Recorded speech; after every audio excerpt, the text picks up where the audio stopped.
you take another step forward, you are really not gonna like what happens next.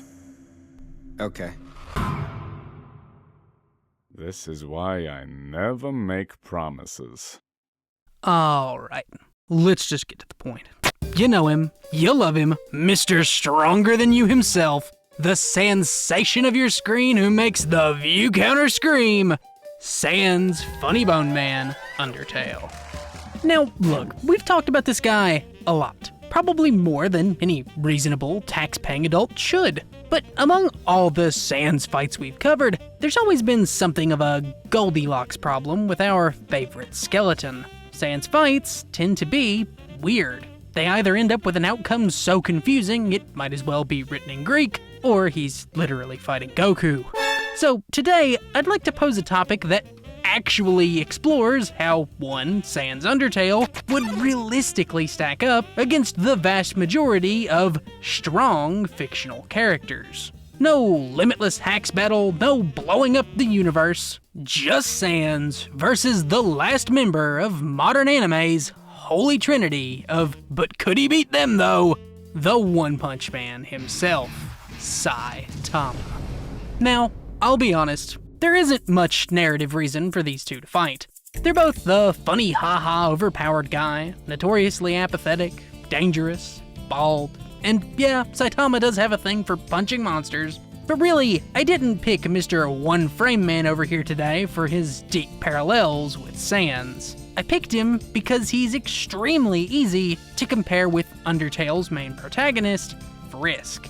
Think about it. Both train through mundane tasks like push-ups or grinding in an RPG, both awaken the hidden potential of the indomitable human spirit, both eventually start one-shotting monsters, effortlessly steamrolling a walking manifestation of anime hero-villain tropes, before each of them ends up facing down their only real challenge against a white and blue guy from a dying timeline with a special ability designed to perfectly counter their unstoppable power. Honestly, Genocide Frisk is basically just evil Saitama. They both even have time travel powers and end up running the Fade with God. Honestly, that alone could be its own video, but for today, that comparison matters because if Frisk is a lot like Saitama, then understanding why Sans became the infamous immovable object to Frisk's unstoppable force should tell us how he'd stack up against someone so similar. And honestly, the answer is pretty simple. Sans' entire purpose as a final boss is to invalidate everything traditionally strong characters rely on. He is the antithesis of absolutes, the embodiment of half measures, a walking slap to the face of any hardworking power leveler. On a no mercy run, your goal is simple: gain XP, get stronger, and obliterate everything. But the one thing, the only thing that can stop you is this goober with one attack and one defense. By all logic, he should be the weakest thing in the game. He's explicitly introduced as the easiest enemy. Someone so frail, a single hit should end him forever. And yet, that very weakness is what makes him one of the most effective counters to an overpowered character. Because Sans is a cheater. A video game character who knows he's in a video game. Unlike your typical Mario or Kratos, Sans has somehow become aware that his reality is being manipulated by forces beyond him. He doesn't know our names or faces, but he knows we, the anomaly, exists. And that awareness sends him spiraling into apathy. But more importantly, it lets him glimpse the world for what it really is. Ones and zeros, and once he sees the game for what it is, he can finally treat the rules like a game. And that lets him turn his greatest weakness into his greatest strength. To make an easy example, if I punched Sans, he'd probably die. If Saitama punched Sans, he'd also probably die. His physical durability is non-existent. But because Sans doesn't rely on his physical stats, both metaphorically and literally sidestepping the normal rules of his world, to him, the legendary One Punch is just as useful as a you or me punch. Raw strength becomes irrelevant. Basically, imagine your universe works kinda like Pokemon. Everyone takes turns, and you have your little menu of moves, but then the Pokemon you're trying to catch suddenly becomes self-aware and goes, "Actually, no! I'm not gonna stand here while you select your level 100 God Beam of Death." That's basically the idea behind Sans' powers. He moves outside of traditional turn-based timing in a turn-based universe, using that game logic against you. Now, the big confusion people often have at this point is that characters like Saitama are not turn-based. Saitama isn't bound by RPG rules, so surely he can just obliterate Sans before the guy ever starts his Hackerman shenanigans. And like with most broken hacks type abilities, that confusion is completely understandable. So let's explain it piece by piece.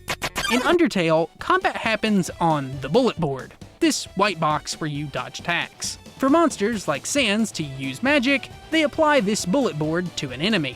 It's something so natural to them that they put bullet boards in their birthday cards. And in turn, it's a canon part of their world, not just a game mechanic. Think of it like a domain expansion from JJK. When a monster pulls you into the board, your soul, represented by this little heart, is exposed, and you're forced to play by turn-based game logic, whether you like it or not. We know the board itself is causing the turn-based side effects, as during the good ending, when Frisk is paralyzed by Asriel, they can't swap between their physical action buttons, seen at the bottom of the screen, but their soul can still dodge the opponent's attacks just fine. Essentially, the board enforces this system by splitting physical movements and soul-based dodging. Meaning, in theory, even someone like Saitama or Superman could be forced into a Sans-style battle unless they have a specific counter to this monster magic. And once the board is active, only 3 questions matter. Can Sans hurt Saitama? Can Saitama hit Sans? And can Saitama bypass the board? Let's start with the big one. Hurting Saitama. The intuitive answer is no. Saitama's often treated as being basically indestructible.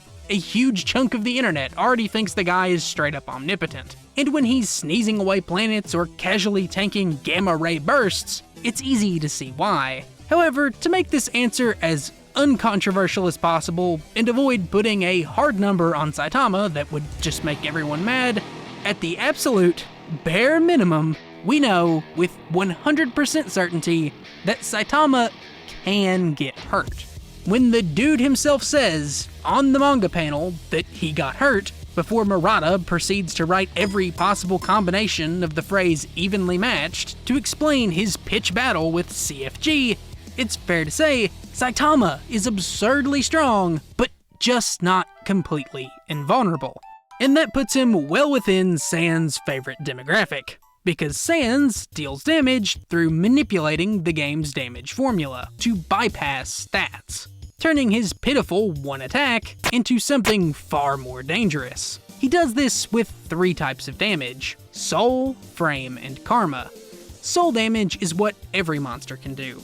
Bullet board attacks naturally target the soul. It's what lets monsters hurt beings with seemingly infinite defense, like the Mad Dummy. Frame damage is an abbreviation of Sans' ability to remove invincibility frames. No matter what gear or stats you have, Sans will always deal 1 damage per frame against Frisk. This is how he can hurt someone who one-shot nearly everyone else in their entire world with casual ease. And this frame damage pairs perfectly with his final damage method, Karma. Karma is like a poison, a mystical damage over time effect determined by your sins. A pure-hearted character like Saitama might be totally unaffected by Karma, while a morally dubious Omni-Man type character could be fatally wounded from a single exposure. So, understanding the layers to Sans' durability negation, how does it apply to Saitama? Well, to rule out the obvious, soul and karma damage probably wouldn't work. Saitama is treated as the pinnacle of heroism, someone who wouldn't unalive anyone with a shred of humanity. And historically, he's resisted all sorts of karma-like negation in the past, ranging from poison to radiation, gravity, and, depression? Plus, a character like Phoenix Man, who could literally pull heroes into his own spiritual mind world, destroying their soul like Mahito, was scared to even touch Saitama. Although, to be fair, I'd be scared too if Saitama magically barged into my alternate reality just to complain that I'm being too noisy. But frame damage is a different story. We know that Sans always deals 1 HP of damage to Frisk, no matter how high their defense is. And we also know that Sans defeated Flowey, someone who doesn't have a soul to target. Meaning, frame damage is likely, in some part, physical negation.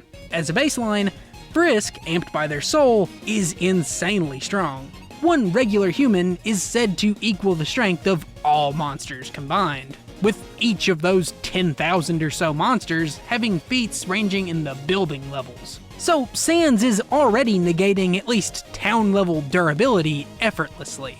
But the tricky thing here, though, is that Frisk becomes way stronger than that. After gaining just one more level, and walking literally 5 feet past Sans' grave, they proceed to destroy the entire Undertale multiverse with a single attack, doing a comically large 10 septen septuagentillion damage. That number is unimaginably massive. We're talking 235 zeros. I have no reference to put this into scale for you. There is no reference for how big that number is. The amount of atoms in the universe is only 80 zeros. But I'll make my next statement really clear here by saying Sans does not scale to this. Frisk, objectively, only reaches that tier after beating Sans, reaching the absolute determination and letting go of their emotional ties. That's the whole No Mercy narrative. And Sans, who struggled against base Flowey, clearly doesn't match up to his stronger universal variants like Photoshop Flowey or Azrael either. However, everything between minimum town level and that analog horror nightmare of a number is basically debatable. Did Frisk go from building busting all the way to multiversal in one hallway? I mean, maybe, but it's definitely not clear cut. We legitimately just don't know how strong Frisk was at this point.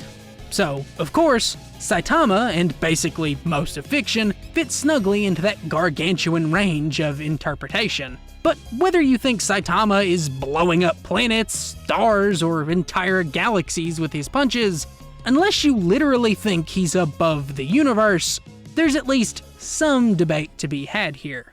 Now, obviously, if you stretch every vague, endless, or limitless statement around Saitama to its utmost extreme, it's not impossible to argue he might be nearing those universal, infinitely beyond Sans comprehension type levels. But realistically, that kind of power in OPM seems to be reserved for God, an actual transcendent 4D type being that Saitama objectively has not surpassed yet. Don't get me wrong, he probably will, it's kind of the whole point of his story, but in the Big 25, Saitama is just barely leaving an arc where he was equal to Cosmic Fear Garo, someone who got all of his power from a single hand of God. So it's at least plausible that a highball vaguely below Universal Sans can hurt Saitama. But can Saitama hurt Sans?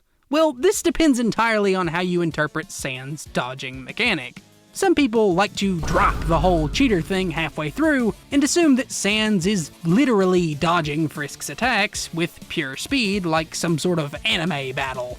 Obviously, if you believe this, the fight is over instantly. One Punch Man is so comedically faster than the speed of light that the manga panels themselves are often given actual timestamps, telling us exactly how many microseconds it's been since a character jumped across the entire globe or created a constellation out of shattered planetoids. But personally, I don't agree with that interpretation of Sans. It feels much more like an edgy 2015 fanon view built around the memes that simply doesn't match Undertale's lore. Sans is lazy, apathetic, someone all about putting in the least effort possible. His character both wouldn't and probably couldn't fight like those radical fan animations portray. But how then is Sans weaving every attack like he's Floyd Funny Bone Mayweather?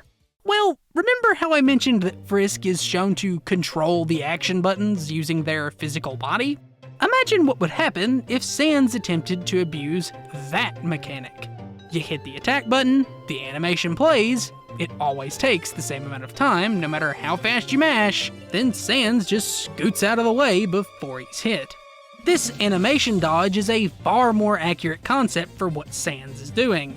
It actually works with his meta-breaking narrative, and it bolsters his dodge to effectively the inaccessible speed tier, used to describe things moving in 0 time.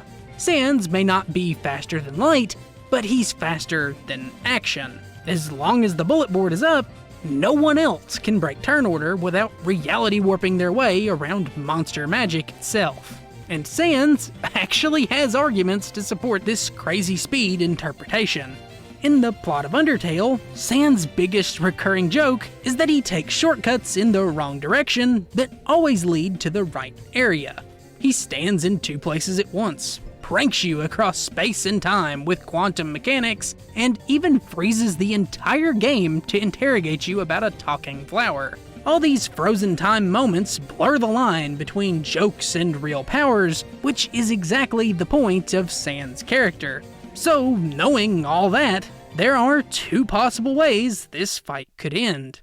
In Scenario A, Saitama is oblivious to Sans' true nature, gets yoinked into the bullet board, and is immediately thrown into Sans' strongest attack. Saitama, someone notoriously awful at video games who loves taking hits head-on like he's the durability merchant, takes one look at the floating skulls, asks, What's the big idea? and is immediately deleted before he even realizes it's an attack. But in Scenario B, Saitama survives the initial onslaught, locks in, and immediately starts adapting.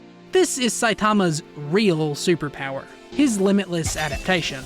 During the Garo fight, where it's explained that by removing his limiter, Saitama always gets stronger every moment, an often overlooked detail is that Saitama also began subconsciously copying Garo's fighting techniques. Skills so advanced that ancient masters couldn't comprehend them, just so Saitama could beat the guy. So if Sans doesn't drop the guy in his first few turns, or maybe catch him with a lucky mercy kill, Saitama likely just Maharagas his way through the entire fight, or figures out some absurd move to hit Sans regardless of the rules. Even Sans' most special attack, where he just refuses to end his own turn, forcing a permanent stalemate, wouldn't save him, as Saitama's growth would eventually just brute force away past the board, like inventing a whole new one-punch button. Realistically, that's why the fight is so interesting. Sans exists to defeat strong characters with cheats, and Saitama exists to defeat cheat characters with strong.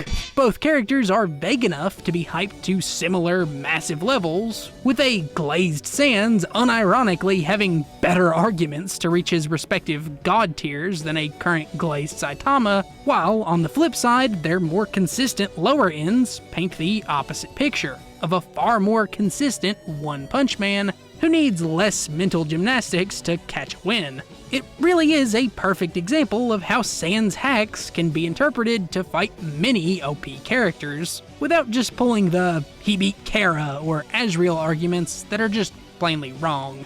The real winner of this fight, though, is actually pretty straightforward. During the finale of Saitama's fight with Cosmic Fear Garo, he copied one other impossible to learn technique, the anti-particle time leap. Using this, he can enter the time stream, go backwards through reality, and just like Frisk, prevent the ominous future from ever happening. Doing this lets Saitama perform his most useful attack in the entire manga, the Zero Punch, a punch thrown in the future that lands in the past, meaning it's acausal. It happens not just in zero time, but outside of time altogether. This attack is unironically so fast that Sans has no arguments against it. And it's not even difficult for Saitama to do. He saw it one time, copied it, then crapped out an immeasurable speed punch. So if Prime Saitama's not goofing around, he'd obviously take this. And with future god scaling, the gap's only getting wider. But if you genuinely started thinking this bag of bones stood a chance, well, maybe it really was closer than you thought. And that's all for today. Thanks, everyone.